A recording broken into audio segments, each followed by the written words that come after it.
अस्सलाम वालेकुम बच्चों, क्या हाल चाल है। आई होप कि आप सब ठीक ठाक होंगे। एमडी कैट का हमारा आज सेकंड लेक्चर है वर्क, पावर और एनर्जी के ऊपर।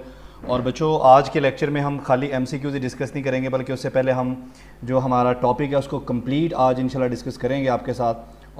तो टॉपिक है जी हमारा आज एनर्जी, वर्क एंड पावर, या वर्क, पावर एंड एनर्जी, जो भी आप समझ लें।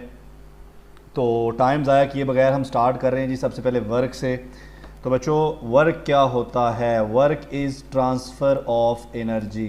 बच्चों वर्क क्या है? वर्क है ट्रांसफ़र ऑफ एनर्जी। और अगर हम वर्क को डिफ़ाइन करें तो हम वर्क को डिफ़ाइन कर सकते हैं कि वर्क क्या है? Product of magnitude of displacement, यानी कि दो चीज़ों का प्रोडक्ट है वर्क। एक चीज़ उसमें क्या है? मैग्नीट्यूड ऑफ डिस्प्लेसमेंट, और दूसरी चीज़ क्या है? Component of force along the direction of displacement. बच्चों ये बहुत इंपॉर्टेंट है, इसको याद रखना।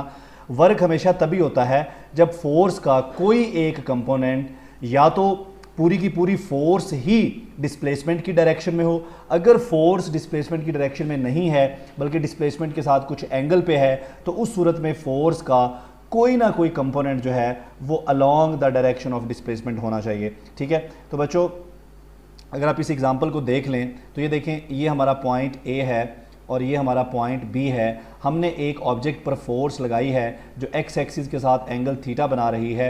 ये फोर्स इस बॉडी को डिस्प्लेस करती है पॉइंट ए से और इसको ले जाती है पॉइंट बी पे।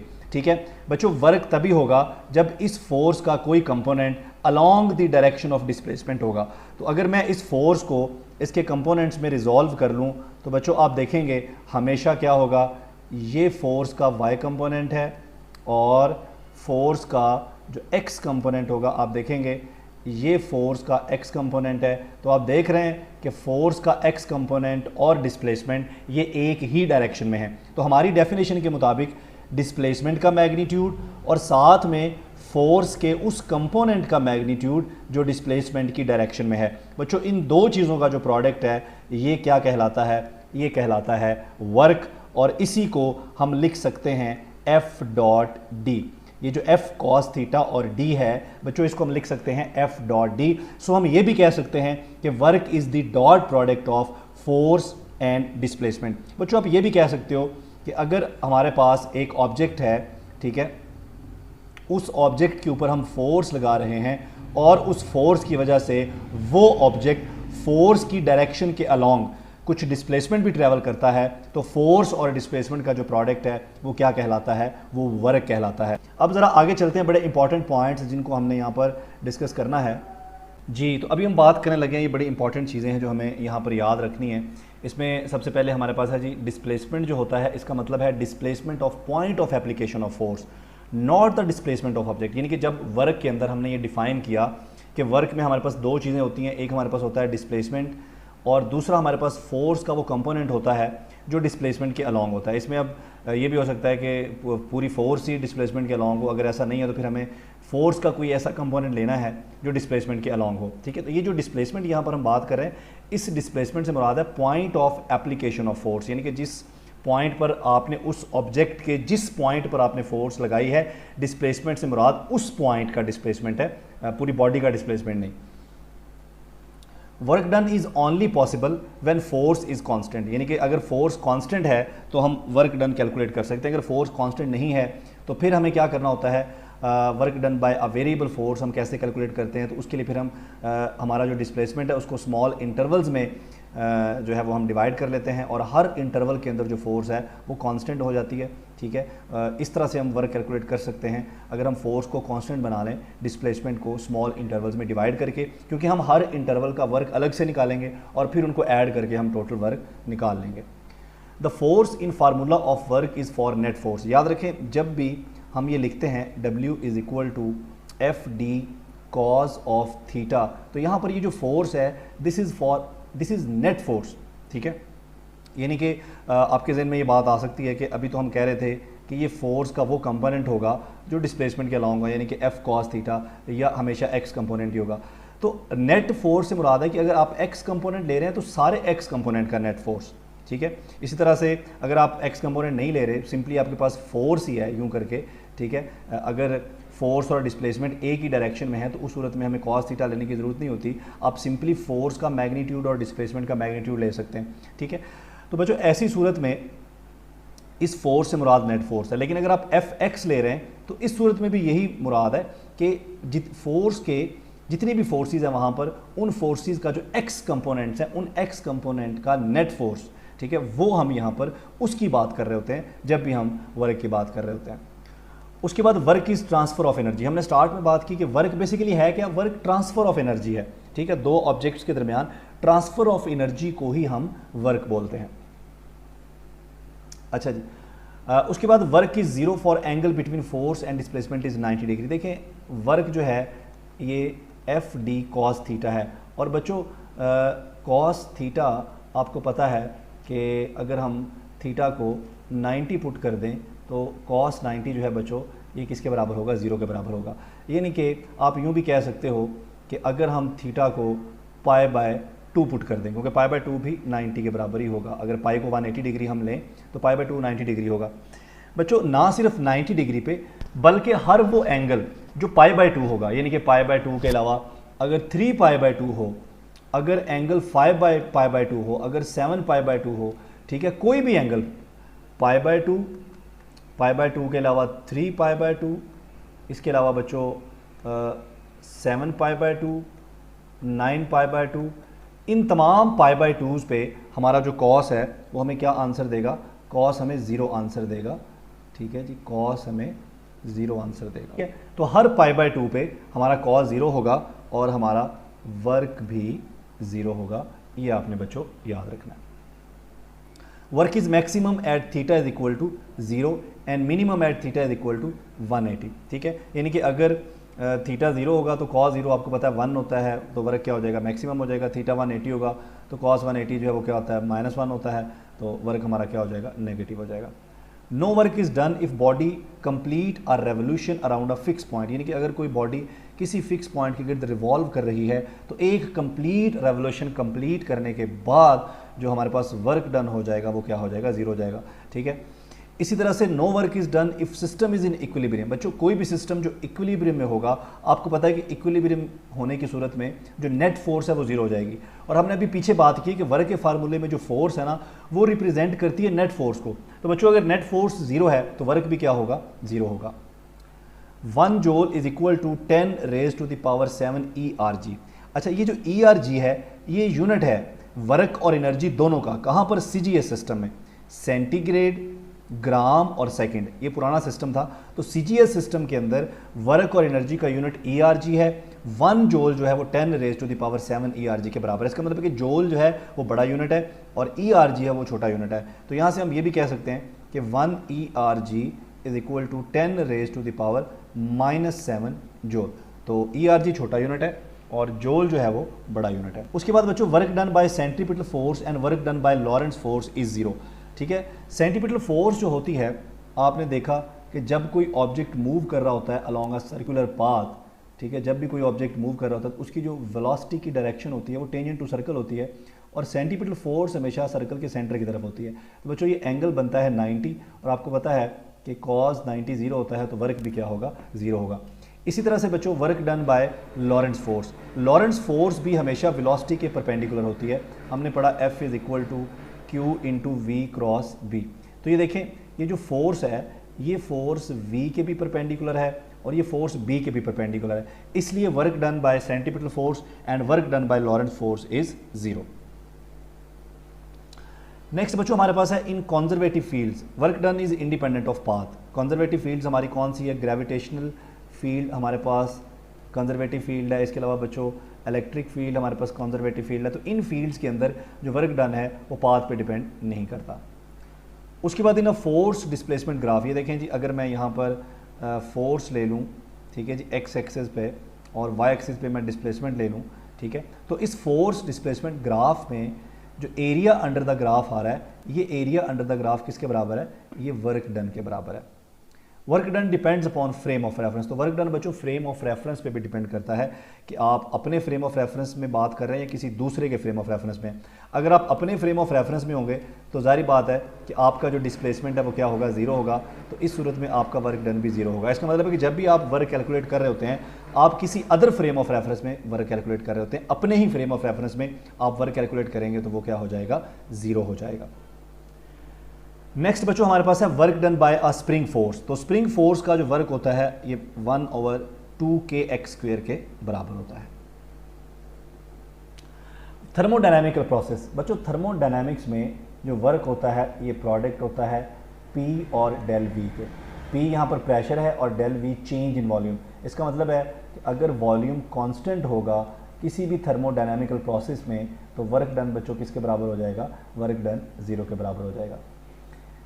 उसके बाद अगर हम बात करें वर्क डन को हम लिखें एंगुलर मोशन की फॉर्म में। बच्चों वैसे तो वर्क डन FD के बराबर होता है, लेकिन एंगुलर मोशन में फोर्स का काम कौन करता है बच्चों, टॉर्क करता है, और डिस्प्लेसमेंट का काम कौन करता है, एंगुलर डिस्प्लेसमेंट, या इसको आप डी थीटा भी कह सकते हैं या इसको आप डेल थीटा कह सकते हैं, del theta. So work done is equal to the product of torque and del theta. ये वर्क डन हमने एंगुलर फॉर्म में लिखा है। नेक्स्ट बच्चों हमारे पास बड़ा इंपॉर्टेंट है वर्क एनर्जी थ्योरम। तो जब भी वर्क डन होता है तो चेंज इन काइनेटिक एनर्जी, यानी कि अगर एक ऑब्जेक्ट बच्चों मूव कर रहा है, ठीक है, और आप उस पर वर्क कर रहे हैं फोर्स लगा के, तो एक्चुअली आप ये वर्क करेंगे, जब फोर्स लगाएंगे तो इस वर्क से आप उसकी काइनेटिक एनर्जी को चेंज करेंगे अगर वो ऑब्जेक्ट मूव कर रहा है, ठीक है। इसी तरह से अगर वो किसी फील्ड के अंदर है, मिसाल के तौर पर वो ग्रेविटेशनल फील्ड के अंदर है, मूव नहीं कर रहा, तो उस पर जब आप वर्क करेंगे तो आप इसकी पोटेंशियल एनर्जी को चेंज करेंगे। इसका मतलब है कि work done is equal to change in kinetic energy and also work done is equal to change in potential energy. और बच्चों ये भी हो सकता है कि work done is equal to both, यानी कि change in kinetic energy plus change in potential energy. तो ये जो है तीनों शक्लें ही, ये शक्ल भी वर्क एनर्जी थ्योरम है, ये शक्ल भी वर्क एनर्जी थ्योरम है, और ये शक्ल भी वर्क एनर्जी थ्योरम है। इन तीनों शक्लों में हमें क्या समझाया जा रहा है, हमें यही समझाया जा रहा है कि जब भी वर्क होगा there will be a transfer of energy, चाहे वो काइनेटिक से एनर्जी का ट्रांसफर है या वो पोटेंशियल एनर्जी का ट्रांसफर है, तो जब भी वर्क होगा एनर्जी ट्रांसफर होगी। इसी को बोलते हैं वर्क एनर्जी थ्योरम। उसके बाद बच्चों काइनेटिक एनर्जी और मोमेंटम के दरमियान ये रिलेशन है। इस रिलेशन को, ये बहुत हमारे काम आता है रिलेशन, क्योंकि इससे बहुत सारे MCQs निकलते हैं, और अभी मैं आपको समझाऊंगा कि इस रिलेशन को हमने अंडरस्टैंड कैसे करना है। बच्चों ये देखें, हमने पढ़ा कि जो काइनेटिक एनर्जी होती है ये हमारे पास बराबर होती है 12mv² के। अगर मैं यहाँ पर मल्टीप्लाई कर दूँ m से और m से ही डिवाइड कर दूँ तो बच्चों ये बन जाएगा 1/2, ये वाला m और ये वाला m, ये हो जाएगा m² v² और एक नीचे m है। बच्चों हमने पढ़ा मोमेंटम बराबर होता है mv के। अगर मैं m² v² कर दूं तो ये p² हो जाएगा। ये देखिए m² v², इसकी जगह बच्चों क्या आ जाएगा, p² ओवर m। तो मैं इसको यूँ भी लिख सकता हूँ p² over 2m।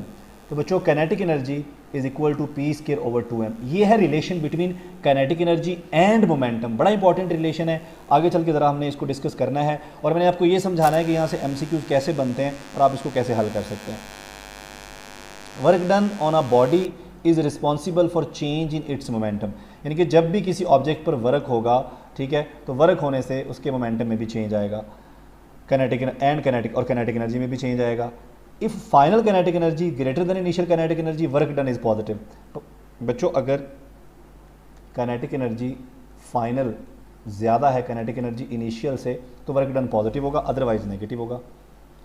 No work is done during uniform circular motion, क्योंकि सेंटीमीटर फोर्स जो है उसका एंगल 90 बन रहा होता है। So work energy theorem does not apply to such situation. Clear हो गया जी। In work energy theorem we are concern only about speed and not about velocity, ठीक है। बच्चों काइनेटिक एनर्जी के अंदर, काइनेटिक एनर्जी आपको पता है एनर्जी है, और एनर्जी एक स्केलर चीज़ होती है, तो kinetic energy is equal to 12mv²। बच्चों ये जो v है ये वेलोसिटी नहीं है, ये वेलोसिटी का मैग्नीट्यूड है, यानी कि आप इसको स्पीड कह सकते हैं, ठीक है। सो ये स्पीड है, ये वेलोसिटी नहीं है, क्योंकि काइनेटिक एनर्जी एक स्केलर क्वांटिटी है, इसलिए यहाँ पर वेक्टर नहीं आ सकता, ठीक है। काइनेटिक एनर्जी को हम एक और तरह से भी लिख सकते हैं, kinetic energy is equal to 1/2m into v.v। ये देखें, ये जो v.v है ना, इसको सिंप्लीफाई करेंगे तो आंसर क्या आएगा, v² आएगा। अब यहाँ पर बज़ाहिर तो हमने वेलोसिटी को यूज़ किया है क्योंकि v डॉट वी हमने कर, लेकिन हमें देखना है इनका रिजल्ट। जब इनका रिजल्ट देखेंगे तो बच्चों वो क्या आएगा, वो v स्क्वायर आएगा। ठीक है, नेक्स्ट हमारे पास है बच्चों एनर्जी। सो एनर्जी क्या है, ability to do work is called energy. ठीक है, जब भी आप वर्क करते हैं, ठीक है, तो आप एनर्जी ट्रांसफ़र करते हैं, तो आपकी जो वर्क करने की एबिलिटी है उसको हम एनर्जी कहते हैं। बच्चों दो बेसिक टाइप्स हैं एनर्जी की हमारे पास, काइनेटिक एनर्जी और पोटेंशियल एनर्जी। अब ज़रा हमने वो फार्मूला डिस्कस करना है और हमने ज़रा अब MCQs को डिस्कस करना है कि MCQs किस तरह से बन के आते हैं। ये देखें बच्चों, kinetic energy is equal to half mv square. यहाँ पर लिखा हुआ है it involves both conservative and non conservative forces. यानी कि काइनेटिक एनर्जी के अंदर दोनों फोर्सेज इन्वॉल्व हो सकती हैं, कंजर्वेटिव भी और नॉन कंजर्वेटिव भी। Two objects having same momentum. अब ज़रा इधर आ जाए बच्चों, P is equal to mv। अगर आपसे ये कहा जाए कि दो ऑब्जेक्ट्स हैं और उनका मोमेंटम सेम है, ये देखें P सेम है, P क्या है, सेम है। अगर सेम है तो इसको आप कांस्टेंट कर दें, कांस्टेंट कर दें, और यहाँ पे क्या बच गया, mv। बच्चों जब दो चीज़ों का प्रोडक्ट हो रहा हो और उनका जो रिजल्ट है वो एक कांस्टेंट वैल्यू हो तो वो दोनों चीज़ें इन्वर्सली प्रोपोर्शनल हो जाती हैं। इसका मतलब है अगर यहाँ पर P कांस्टेंट है, मोमेंटम कांस्टेंट है, यानी कि दो ऑब्जेक्ट्स हैं मेरे पास A और B, दोनों का मोमेंटम सेम है, तो इसका मतलब है जिसका मैस ज़्यादा होगा उसकी स्पीड कम होगी और जिसकी स्पीड ज़्यादा होगी उसका मैस कम होगा, क्योंकि दोनों का प्रोडक्ट क्या रहना चाहिए, कांस्टेंट रहना चाहिए। तो जब दो चीज़ों का प्रोडक्ट कांस्टेंट होगा तो वो दोनों चीज़ें इन्वर्सली प्रोपोर्शनल हो जाएंगी। एक क्वांटिटी अगर बढ़ेगी तो दूसरी कम हो जाएगी। यही देखें यहाँ पे लिखा हुआ है, two objects having same momentum, the massive body, जिसका मैस ज़्यादा होगा विल बी स्लोअर, उसकी स्पीड कम होगी। अच्छा आगे चलें, if two bodies of same mass. बच्चों अब मैस सेम है, अब ज़रा मैस को सेम कर दें, P is equal to mv। अच्छा इसमें तरीका ये होता है, जो चीज़ सेम होना उसको साइड पे निकाल लें। ठीक है, इस v को उधर ले जाएं, ये उधर जाके बन जाएगा P ओवर v, तो m is equal to P over v। अच्छा अब मैस सेम है। ठीक है बच्चों, अगर दो चीज़ें डिवाइड हो रही हो ना, जिस तरह यहाँ पे हो रहा है, और उनका जो रिजल्ट है वो सेम हो या कांस्टेंट हो, तो उस सूरत में वो दोनों डायरेक्टली प्रोपोर्शनल हो जाती हैं। इसका मतलब है जिसकी स्पीड ज़्यादा उसका मोमेंटम भी ज़्यादा। अगर दो चीज़ों का मैस सेम है तो जिसकी स्पीड ज़्यादा होगी उसका मोमेंटम ज़्यादा होगा, जिसकी स्पीड कम होगी उसका मोमेंटम कम होगा। ये देखें, if two bodies of same mass and same momentum है उनका, ठीक। अच्छा if two bodies of same mass, अच्छा इसको बाद में डिस्कस करते हैं। ठीक है, अभी हमने मैस को डिस्कस किया। ठीक है, अच्छा अब आगे एक चीज़ रह गई है, P is equal to mv। हमने P भी डिस्कस कर लिया कि ये सेम हो, फिर हमने M को डिस्कस कर लिया कि सेम। अभी हम V को डिस्कस करते हैं। अगर V सेम है, दो ऑब्जेक्ट हैं और वो एक साथ एक ही स्पीड से जा रही हैं, तो बच्चों V को साइड पे निकाल लें, ये रिलेशन कुछ यूँ बन जाएगा P ओवर M। अगर V सेम है तो P और M डिवाइड हो रहे हैं, ये डायरेक्टली प्रोपोर्शनल हो जाएंगे। इसका मतलब है जिसका मैस ज़्यादा उसका मोमेंटम ज़्यादा। मैं आपको एग्जांपल देता हूँ, अगर एक गाड़ी, छोटी गाड़ी और एक बड़ा ट्रक, दोनों सेम स्पीड से जा रहे हैं, तो मोमेंटम ज़्यादा किसका होगा, ट्रक का, क्योंकि उसका क्या है, मैस ज़्यादा है। और मोमेंटम कम किसका होगा, कार का, क्योंकि उसका मैस कम है। तो जब दो चीज़ें डिवाइड हो रही हों और उनका रिजल्ट कांस्टेंट हो तो फिर वो दोनों डायरेक्टली प्रोपोर्शनल हो जाती हैं। एक बढ़ेगी दूसरी भी बढ़ेगी, एक कम होगी दूसरी भी कम होगी। ठीक है, एक और सिचुएशन यहाँ पे ली गई है, दो बॉडीज़ हैं, उनका मैस भी सेम है, उनका मोमेंटम भी सेम है। ठीक है, तो बच्चों ये देखें, P is equal to mv। अब P भी सेम है, मोमेंटम भी सेम है, मैस भी सेम है, तो फिर स्पीड भी क्या होगी बच्चों, सेम होगी। ठीक है, ये सेम लिखा हुआ है, सम नहीं है, ये सेम लिखा हुआ है, ये भी सेम लिखा हुआ है। उसके बाद to bodies of same momentum, अगर दो बॉडी, अच्छा ये डिस्कस हो गया है। उसके बाद if two object have same momentum. बच्चों अगर दो ऑब्जेक्ट का मोमेंटम सेम होगा तो उनकी काइनेटिक एनर्जी के दरमियान क्या रिलेशन होगा, ये देखते हैं ज़रा। हमने अभी भी कहा कि kinetic energy is equal to P square over 2m। अब बच्चों क्या है, मोमेंटम सेम है, यानी कि kinetic energy of 1 is equal to ये, और kinetic energy of 2 is equal to P square over 2m2। मैंने P के साथ 1 2 नहीं लिखा क्योंकि मोमेंटम सेम है। बच्चों इन दोनों को डिवाइड कर दें, kinetic energy 1 over kinetic energy 2 is equal to P square over 2m1 divided by P square over 2m2।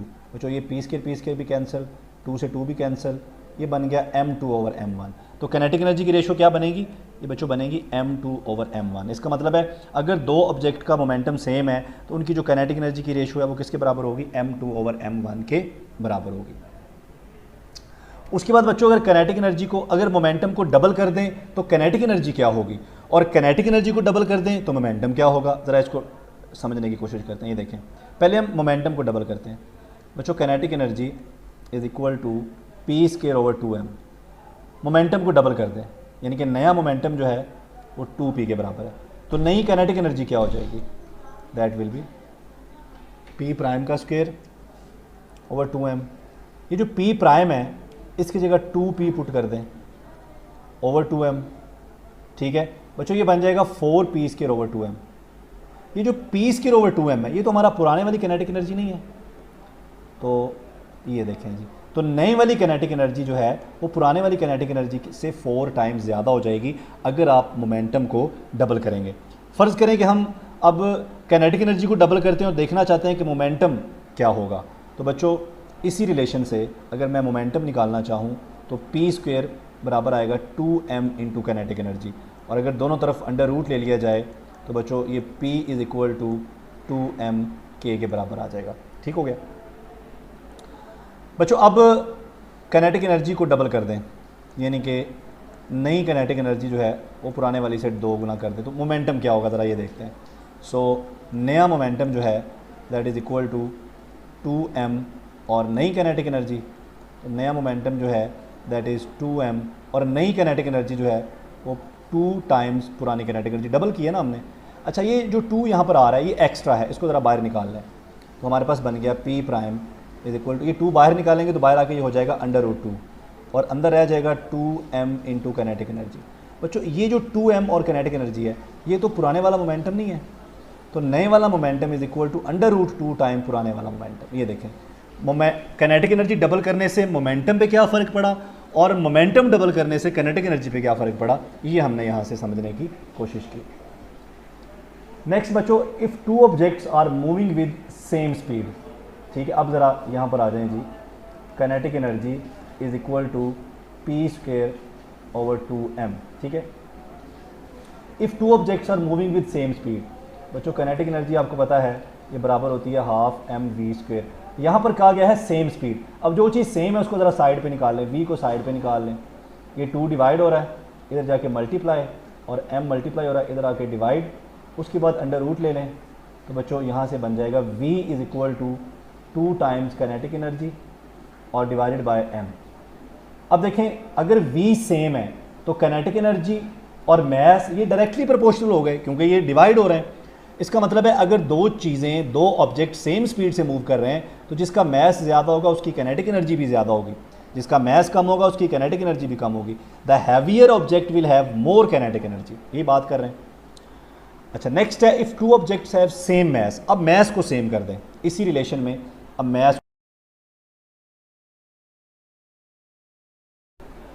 Mess को सेम कर दें, kinetic energy is equal to half mv square. जो चीज़ सेम है उसको यहाँ रहने दें, ये 2 डिवाइड हो रहा है, उधर जाके मल्टीप्लाई, v मल्टीप्लाई हो रहा है, उधर जाके डिवाइड और यहाँ पे रह गया m। बच्चों अगर मैस कांस्टेंट है तो काइनेटिक एनर्जी और स्पीड ये डायरेक्टली प्रोपोर्शनल है क्योंकि डिवाइड हो रहे हैं। इसका मतलब है 2 चीज़ों का अगर मैस सेम होगा तो जिसकी स्पीड ज़्यादा होगी ना उसकी काइनेटिक एनर्जी भी ज़्यादा होगी और जिसकी स्पीड कम होगी उसकी काइनेटिक एनर्जी भी कम होगी। लो बच्चों अब बात पहुँच गई है जी ग्रेविटेशनल पोटेंशियल एनर्जी पे। ग्रेविटेशनल पोटेंशियल एनर्जी के हमारे पास 2 रिलेशन है। एक रिलेशन है mgh, ये सिर्फ सरफेस ऑफ अर्थ के करीब करीब ही वैलिड है, ज़्यादा हाइट पे ये वैलिड नहीं है क्योंकि g जो है ये ज़्यादा हाइट पे जाएंगे तो इसकी वैल्यू चेंज हो जाएगी। इस फार्मूले के लिए जो रेफरेंस पॉइंट है बच्चों वो सरफेस ऑफ अर्थ है। Potential energy always depend upon reference point, ठीक है, and independent of path taken between 2 points. यानी कि 2 पॉइंट्स के दरमियान जब आप मूव करते हैं तो इन पॉइंट्स के दरमियान आप किस पाथ से जाते हैं, पोटेंशियल एनर्जी इस बात पे डिपेंड नहीं करती बल्कि वो डिपेंड करती है रेफरेंस पॉइंट के ऊपर या इन दोनों पॉइंट्स के दरमियान जो डिफरेंस है उस पर डिपेंड करती है। इन दोनों पॉइंट्स के दरमियान जो एनर्जी डिफरेंस है उस पर डिपेंड करती है, पाथ पे डिपेंड नहीं करती। Potential energy always belong to a system. बच्चों मसलन हम जब कहते हैं potential energy of an object तो उसमें एक सिस्टम है, इसमें 2 चीज़ें हैं। अर्थ है क्योंकि gravitational potential energy is due to earth, और दूसरा हमारा एक ऑब्जेक्ट है जिसकी पोटेंशियल एनर्जी की बात हो रही है। बच्चों ये दोनों मिलकर एक सिस्टम बनाते हैं। ऐसा नहीं हो सकता कि आप खाली किसी बॉडी की पोटेंशियल एनर्जी की बात कर रहे हो। पोटेंशियल एनर्जी हमेशा किसी न किसी दूसरे ऑब्जेक्ट के रेफरेंस से ली जाती है, इसलिए ये हमेशा एक सिस्टम के अंदर होती है। जो हम रेफरेंस पॉइंट लेते हैं ना, वहाँ पर आमतौर पर पोटेंशियल एनर्जी जीरो होती है। मिसाल के तौर पर ये वाला जो फार्मूला है, इस फार्मूले में हमने reference point surface of earth लिया है, इसलिए सरफेस ऑफ अर्थ पे ये पोटेंशियल एनर्जी जीरो है। लेकिन अगर आप एब्सोल्यूट पोटेंशियल एनर्जी की बात करें तो एब्सोल्यूट पोटेंशियल एनर्जी में हमारा जो रेफरेंस है वो इन्फिनिटी है, तो पोटेंशियल एनर्जी इन्फिनिटी पे जीरो होती है, सरफेस ऑफ अर्थ पे जीरो नहीं होती। यानी कि अगर मैं एब्सोल्यूट पोटेंशियल एनर्जी की बात करूँ तो वो सरफेस ऑफ अर्थ के ऊपर -Gmm/r के बराबर होती है, जीरो नहीं होती। वो जीरो कहाँ पे होती है? इन्फिनिटी पे, क्योंकि हमने रेफरेंस किसको लिया है बच्चों? इन्फिनिटी को लिया है। अच्छा, पोटेंशियल एनर्जी के अंदर सिर्फ कंजर्वेटिव फोर्सेज इन्वॉल्व है, जबकि काइनेटिक एनर्जी के अंदर हमने कहा था दोनों ही इन्वॉल्व है। अच्छा जी बच्चों, कंजर्वेटिव फोर्स क्या होती है? If work done by the force is independent of path, ये आप सबको पता है, या work done along a close path zero हो तो। अच्छा, कंजर्वेटिव का मतलब क्या होता है? कंजर्वेटिव फोर्स क्या करती है? Does not change the form of energy, यानी कि ये काइनेटिक एनर्जी को पोटेंशियल में, पोटेंशियल को काइनेटिक में तो चेंज कर सकती है, लेकिन अगर मैकेनिकल एनर्जी है तो वो मैकेनिकल ही रहेगी। ऐसा नहीं होगा कि मैकेनिकल एनर्जी इलेक्ट्रिकल एनर्जी में चेंज हो जाएगी, मैकेनिकल एनर्जी हीट में चेंज हो जाएगी, ऐसा नहीं होगा। ये जो पोटेंशियल एनर्जी, इसको हम एब्सोल्यूट पोटेंशियल एनर्जी भी कहते हैं, लेकिन लिटरेचर में इसको भी पोटेंशियल एनर्जी ही कहा जाता है। इसमें जो नेगेटिव साइन है ये क्या इंडिकेट कर रहा है कि energy must be expanded by the external system, यानी कि अगर आप किसी भी ऑब्जेक्ट को अर्थ की ग्रेविटेशनल फील्ड से बाहर निकालना चाहते हैं तो आपको एनर्जी खर्च करनी पड़ेगी, एक्सपेंड करनी पड़ेगी। उसके बाद बच्चों, नॉन कंजर्वेटिव फोर्सेज क्या होती हैं? The forces which convert one kind of energy into another kind, यानी कि मैकेनिकल एनर्जी को ये हीट एनर्जी में या साउंड एनर्जी में चेंज कर देती हैं। ऐसी फोर्सेज को हम नॉन कंजर्वेटिव फोर्सेज कहते हैं, लेकिन टोटल एनर्जी फिर भी कंजर्व कर रही होती है। ऐसी फोर्सेज का जो work done along close path होता है वो जीरो के बराबर नहीं होता। और इसी तरह से work done bye non conservative force depends upon path, यहां पर आना चाहिए था नॉन कंजर्वेटिव। नेक्स्ट बच्चों, हमारे पास कंजर्वेशन ऑफ एनर्जी। हमें पता है कि किसी भी आइसोलेटेड सिस्टम के अंदर एक काइंड ऑफ एनर्जी, यानी कि आप पोटेंशियल एनर्जी को काइनेटिक में, ठीक है, काइनेटिक को पोटेंशियल में चेंज कर सकते हैं, ठीक है। One kind of energy can change it's form but it's kind does not change, ठीक है। यानी कि अगर एनर्जी मैकेनिकल है तो वो मैकेनिकल ही रहेगी, ऐसा नहीं होगा कि वो मैकेनिकल से वो इलेक्ट्रिकल हो जाएगी या मैकेनिकल से वो हीट हो जाएगी या मैकेनिकल से वो साउंड हो जाएगी, लेकिन पोटेंशियल एनर्जी और काइनेटिक एनर्जी इनमें चेंज हो सकता है। ये कहाँ पर है? ये आइसोलेटेड सिस्टम में। लेकिन अगर सिस्टम आइसोलेटेड नहीं है, उस पर एक्सटर्नल फोर्सेस भी लग रही हैं, तो उस सूरत में एनर्जी रहेगी तो कंजर्व ही टोटल एनर्जी, लेकिन मैकेनिकल एनर्जी किसी दूसरी शक्ल में भी चेंज हो सकती है। लो जी, नेक्स्ट बच्चों हमारे पास आ गया है पावर। और पावर जो होती है ये रेट ऑफ एनर्जी ट्रांसफ़र है। Power is rate of energy transfer, ठीक है। तो इसको हम लिख सकते हैं power is equal to energy over time, ठीक है। बच्चों पावर का जो यूनिट है एसआई सिस्टम में वो वाट है, और वाट बराबर होता है जूल पर सेकंड के, ठीक है। इसके अलावा और यूनिट्स भी यूज़ किए जाते हैं, मसलन हॉर्स पावर यूज़ किया जाता है इसमें एफपीएस सिस्टम में। एफपीएस सिस्टम के अंदर पावर का जो यूनिट है वो हॉर्स पावर है, और 1 हॉर्स पावर जो है वो 746 वाट के बराबर है। यानी कि आप कह सकते हैं कि हॉर्स पावर जो यूनिट है ये बड़ा यूनिट है वाट के मुकाबले में, ठीक है। Unit of power in CGS system, बच्चों सीजीएस सिस्टम के अंदर जो पावर का यूनिट है वो ERG पर सेकेंड है। इसके अलावा एफपीएस सिस्टम में हॉर्स पावर है। Horse power is used in US customary system of units, यानी कि यूनाइटेड स्टेट में ये जो है वो पावर के लिए इस्तेमाल किया जाता था हॉर्स पावर। अब बात कर लेते हैं MCQs की, ठीक है बच्चों। फिर वही तरीका जो पीछे हमने सीखा कि power is equal to energy transfer per unit time. फ़र्ज़ कर लें if 2 object have to transfer same amount of energy, अगर ये एनर्जी सेम होगी, इसको यहाँ पे रहने दें, ये टाइम डिवाइड हो रहा है, इधर जाके मल्टीप्लाई हो जाएगा, ये बन जाएगा PT। क्लियर हो गया? इसका मतलब है ये जो प्रोडक्ट हो रहा है P और T का, ये प्रोडक्ट जो है ये डायरेक्ट इन्वर्स की प्रोपोर्शनल हो गया। इसका मतलब है कि अगर 2 ऑब्जेक्ट को सेम एनर्जी ट्रांसफ़र करनी है, ठीक है, तो जो थोड़ा टाइम लेगी एनर्जी ट्रांसफ़र करने में उसकी पावर ज़्यादा होगी, और जो ज़्यादा टाइम लेगी उसकी पावर कम होगी, ठीक है। उसके बाद बच्चों हमारे पास है commercially power is measured in kilowatts. हम पावर को किलोवाट्स में मेजर करते हैं। Kilowatt hour unit of energy है, ये पावर का यूनिट नहीं है, और 1 किलोवाट आवर जो है ये 3.6 मेगा जूल के बराबर है। उसके बाद पावर को हम एंगुलर मोशन के अंदर भी लिख सकते हैं। आपको पता है कि power is equal to work per unit time, और वर्क जो है एंगुलर मोशन में टी डेल थीटा के बराबर होता है, और टाइम तो टाइम ही होता है। ये कैपिटल ये टी जो है ये टॉर के लिए, ये स्मॉल टी जो है ये टाइम के लिए। सो हम पावर को इस तरह से लिख सकते। तो इसके साथ ही बच्चों हमारा लेक्चर जो है ये कंप्लीट हो गया। अभी हम इसके बाद डिस्कस करेंगे कि इस टॉपिक से रिलेटेड जितने भी MCQs हमारे पास्ट MD कैट के एग्ज़ाम में आए हैं